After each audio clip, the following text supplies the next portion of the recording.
Hey guys, welcome back to Genuine Love Podcast. This is Virginia here with Jensen. Hi guys. And we are excited to pick back up in Ruth 2 today with y'all. Yep.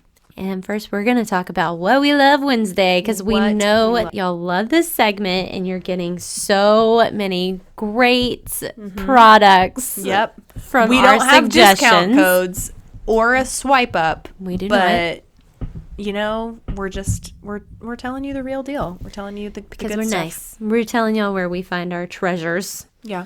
All right. Well, you want to start us, Jensen? Yeah, mine is actually not a product that you can buy. But this week, my kids are on winter break, which is a break that we have in February. That's when we're recording this, in February. It's a break we have in February. It's a week long. It's wonderful. I really do love the school schedule. There's a week off in September. Then you have Thanksgiving break, Christmas break, February break, spring break, and then you're out of school, right? Such a great schedule. However, with it being winter break, my thing that I love this Wednesday is when my kids are in school. I love my boys. Man, I love them like crazy. I would attack a bear for them if I had to. But when they're in school and I have time to work by myself or like read a book, you know what I'm saying? Uh-huh. Actually, no, I don't know what you're saying because my children are not in school. But like, you know what? Even when they're in school, sometimes I'll just clean the house. Yeah. And it's quiet and I don't have anyone coming behind me with crumbs. I don't like, you know what I mean? Mm-hmm. I don't feel like someone told me one time that cleaning your house while your kids are there is like brushing your teeth while you're eating Oreos. And I'm like, that's the truest thing I've ever heard. That is such a good analogy. It's a great analogy because it's true. There's no point. But anyway, so I am thankful for the Paulding County public school system today. Is what I'm thankful for. Judah loves school. Cannon loves school. Everybody's happy when everybody's in school. When they're home, it's like some sort of wrestling match. And it's just, wow. Wow, wow, wow. So thankful for school. Thankful for the days when my kids are in school. Well, and y'all got winter break with really bad weather. The worst weather. I mean, it's like today was rainy and so cold. Tomorrow is supposed to be like the high is 30, the low is like 20s. Ugh. Yeah. Y'all got a really bad winter break. Yeah. All right. Well, all right. What do you love Wednesday? I love this little dress online boutique called AlisonAmes.com. And it's for little girls, like toddlers to, let's see what the sizes go up to. 2T to size 10. Ooh. And I love getting Ella dresses from here because they're really good quality and they're like kind of, the skirts are really full skirts, and so they're really good twirling skirts. Oh, that's cute. You know, that really matters. Yeah. And anyway, their dresses are just really, really good quality. And so if you have a little girl and you're looking for good dresses, this is a really good shop. So yeah, AlisonAmes.com. Wish they made them in my size. Swipe up for 20% off. Swipe up for 0% your kids' off. School. I did laugh because I was listening to my dad's podcast a few weeks ago and he was talking about something and he was like, and if you want to enter into the discount code Marty McLean, you will get 0% off. So yeah, same here, guys. That's pretty funny. All right, we're going to talk about Ruth 2 today, and let's get started in prayer. Lord, thank you so much for another day, another podcast recording. God, I just pray that you would speak through Jensen and I, and that we would say nothing that's untrue of your character or untrue of your word. Thank you for your word, and that we can learn who you are and your character and just see your whole story play out through it, God. We just love you, and we thank you for who you are. In your name I pray. Amen. Amen. All right, so last episode we did Ruth chapter 1, and I talked about like the theme of the book and all of that kind of stuff. I don't feel like we need to go over that again. No, if you're starting on this episode, don't. Yeah, go back and listen to episode 31. and then start on this one, because today we're picking up in Ruth 2. So what we're going to do, and it's what we did in the last episode, we're just taking it a couple verses at a time. So like right now I'm going to read chapter 2 verses 1 through 3. We're going to talk about those and then move forward from there. So chapter 2 verse 1 says, Now Naomi had a kinsman of her husband, a man of great wealth, of the family of Elimelech, whose name was Boaz. And Ruth the Moabite said to Naomi, Please let me go to the fields and glean among the ears of grain, after one in whose sight I may find favor. And she said to her, Go, my daughter. So she departed and went and gleaned in the field after the reapers, and she happened to come to the portion of the field belonging to Boaz, who was the family of Elimelech.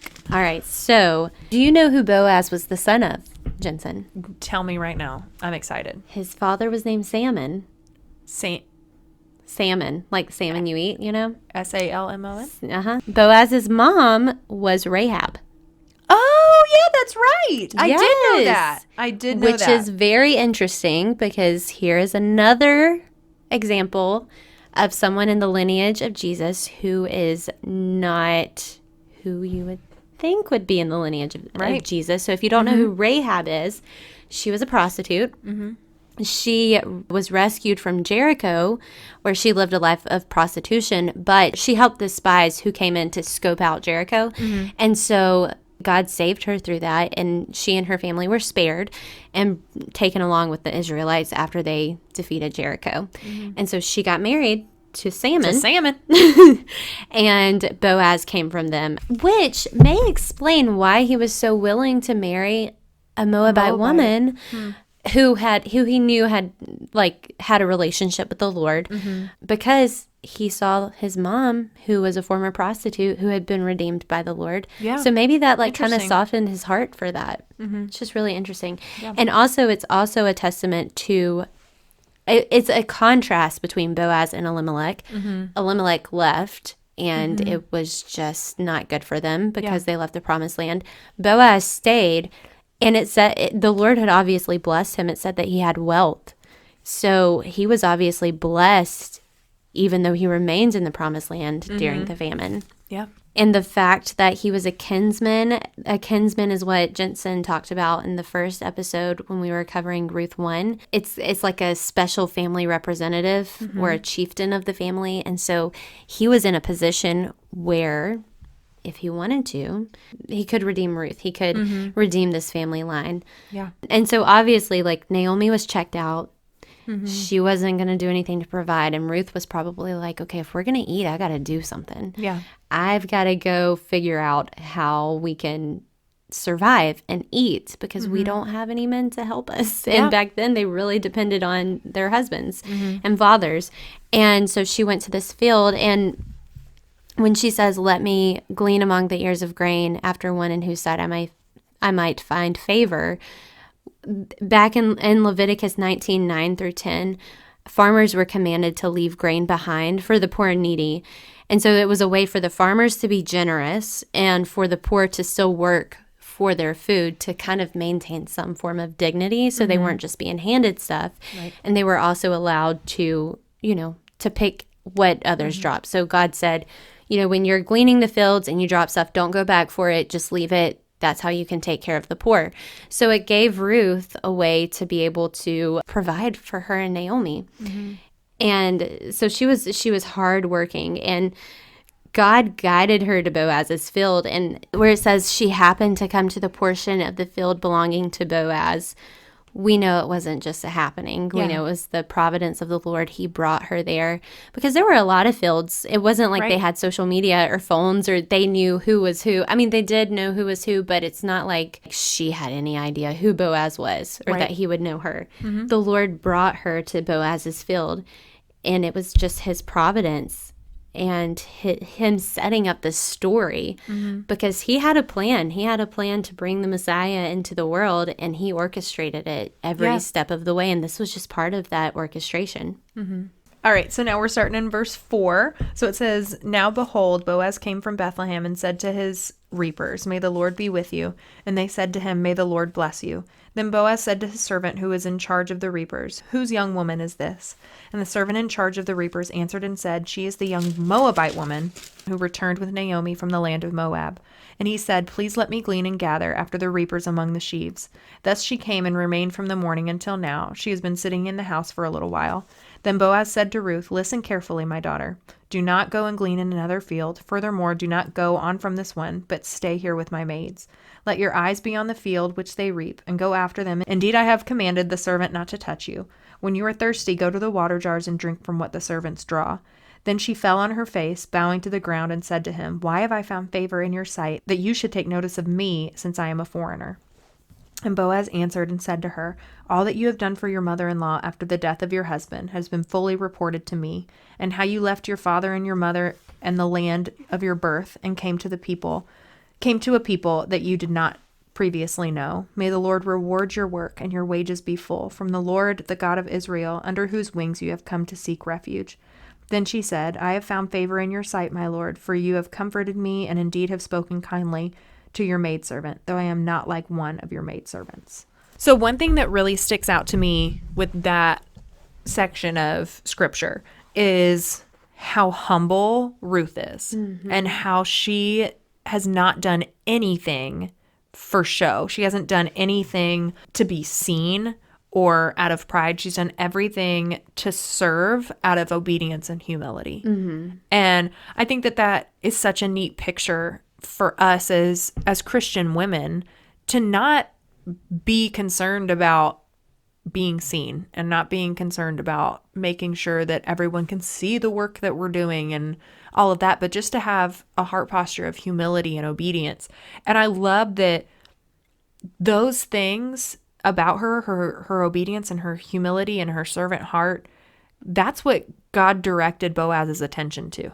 You know, she wasn't out there like, I mean, I don't know, it doesn't say what she looks like, but like she might have not been the most beautiful woman in the world, or she might have just kind of kept to herself, and all, which, I mean, it basically says she kept to herself, but God directed Boaz's attention to her virtue and to her diligence.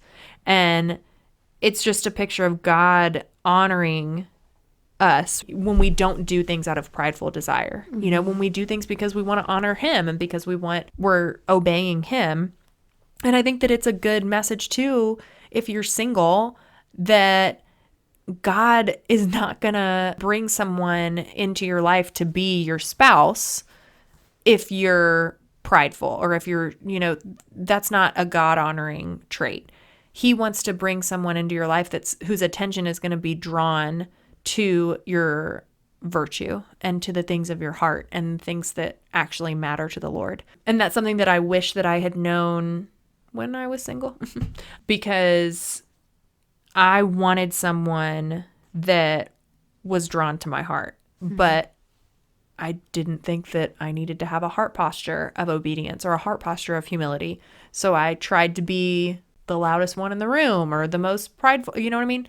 So I don't know. I just think it's a good picture for single people too, to see that God will honor that.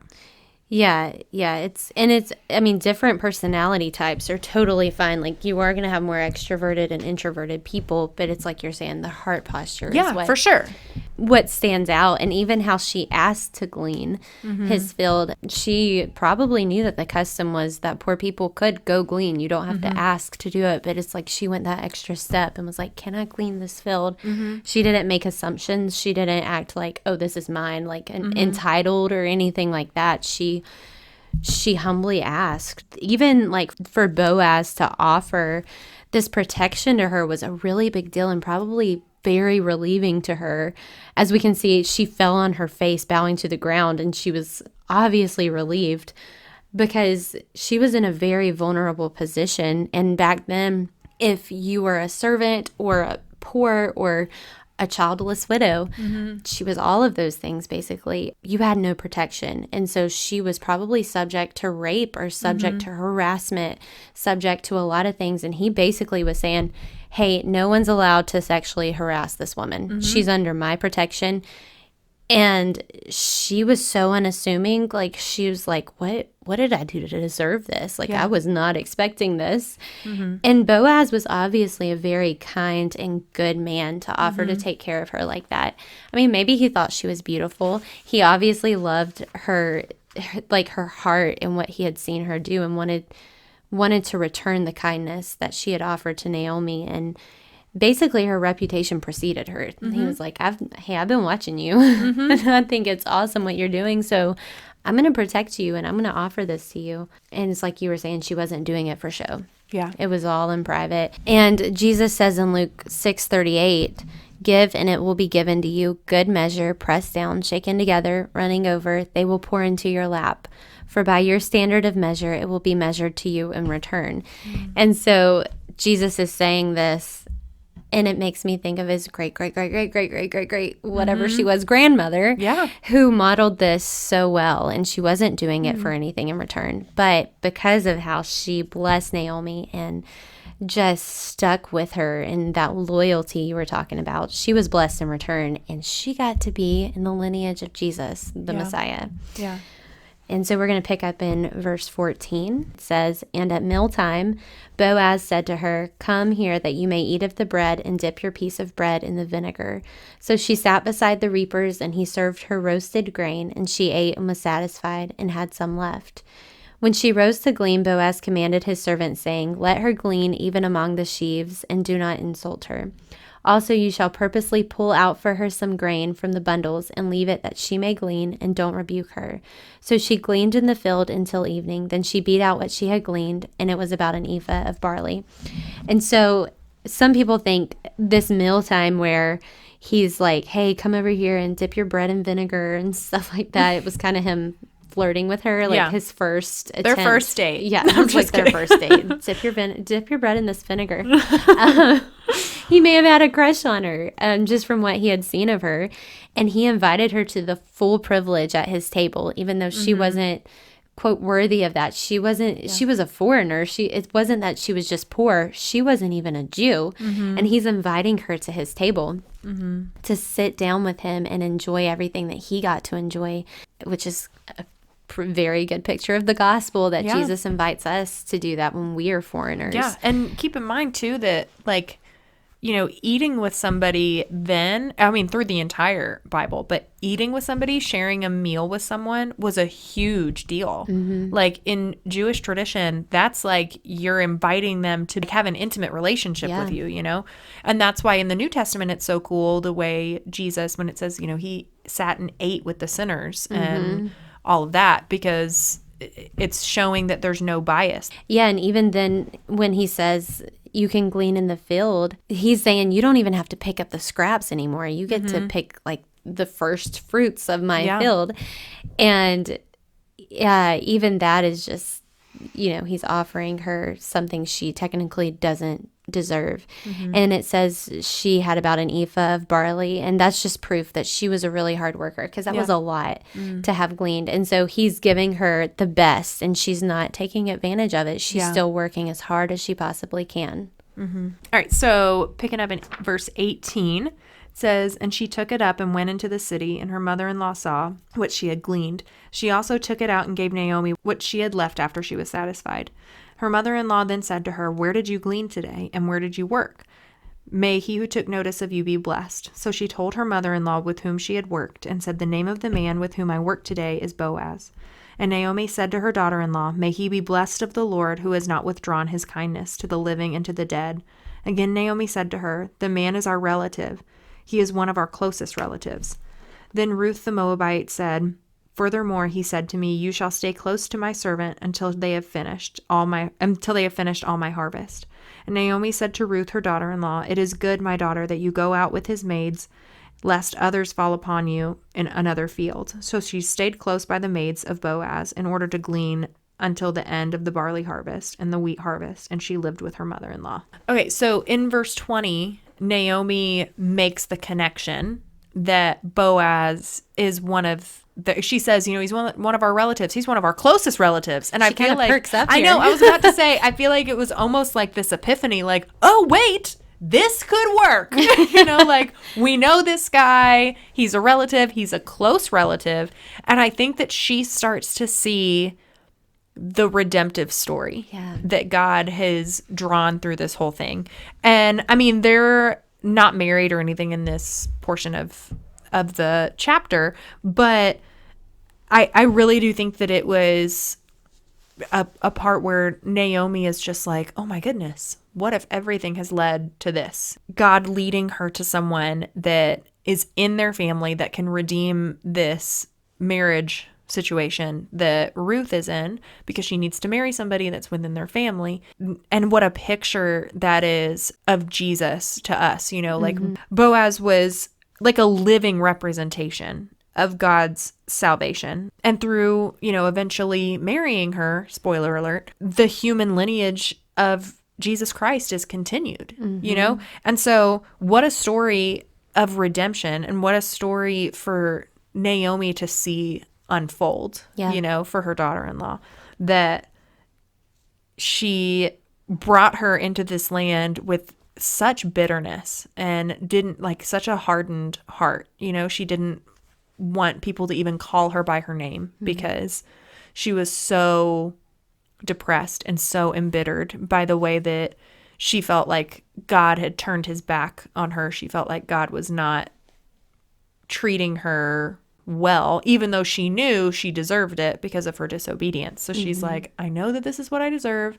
I know I'm just, reaping what I've sown, but this is the worst. And to come out from such bitterness to be saying like, oh my goodness, be blessed. Let him be blessed. This is like the hand of the Lord, I think is just a cool picture of Jesus, of God's redemptive story, but also how Jesus is now the redeemer for us. Like, he is the one that, he's our Boaz, I guess, if you say that. But he's the one that brings us back from the enslavement of sin, and he makes us part of his family. And it's all because of God's divine providence and all because of his redemption that's possible. Yeah. And even as the reader of this story, we can see that even though Naomi had to live with the consequence of disobedience, that God was protecting her and blessing her the whole way, because Ruth came back with her. She could have come back all by herself and had no way to provide for herself, or had to be the one gleaning in the fields as an older, who knows how old she was, but it would have been a lot harder for her. But God sent this Moabite woman with her who provided for her, and then she got to see Boaz blessing them, and she's like, oh my gosh, who's doing that? How are we getting all these blessings? And her story could have been so much worse, but as the reader, we can look back and see the hand of God throughout all of it. And that's another thing too, to remember, even about our own stories.